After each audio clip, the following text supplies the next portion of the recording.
Pozdravljeni! Želim vas povabiti na delavnico, na daljavo preko Zooma prihodnji teden v četrtek in v petek po 2 polni uri, torej 14. in 15. januarja 2021. Zakaj?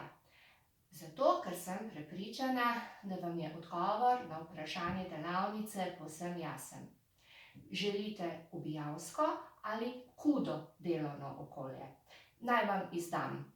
Kudo je nekje moja skovanka, komunikacijsko ugodno delovno okolje in pravim, da je to borilna veščina za podjetja. Navdih sem dobila pa pri judu, s katerim se ukvarja sin.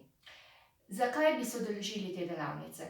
Ne glede na to, ali delate doma, torej od doma na daljavo, ali ste se uspeli vrniti v kolektiv, službo, v pisarno. Vselej se soočimo z vprašanjem, kako čim bolj lepo preživeti delovni dan ali dan med 4 stenami.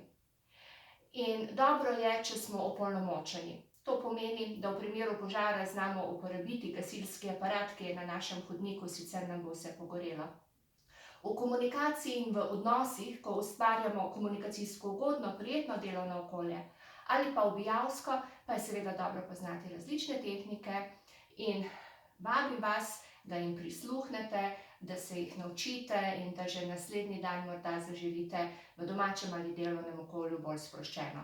Dobro je namreč vedeti, kakšne so razlike med problemi, težavami, zakaj je nujno potrebna konstruktivna povratna informacija, zakaj je molk strup. In še marsikaj drugega bomo odkrili na tej delavnici. Vabim vas k kliku na spodnjo povezavo, kjer je nekaj vsebinskih poudarkov, pogoji za prijavo in na snidenje, tokrat na daljavo, že kmalu pa upam tudi iz oči v oči. Kajti interpersonalna komunikacija, ko si stisnemo roko, je kljub vsej digitalizaciji vendarle zakon. Do snidenja in srečno 2021 vam želim, Biserka Košet Tašič, vaša predavateljica prihodnji teden. Do snidenja!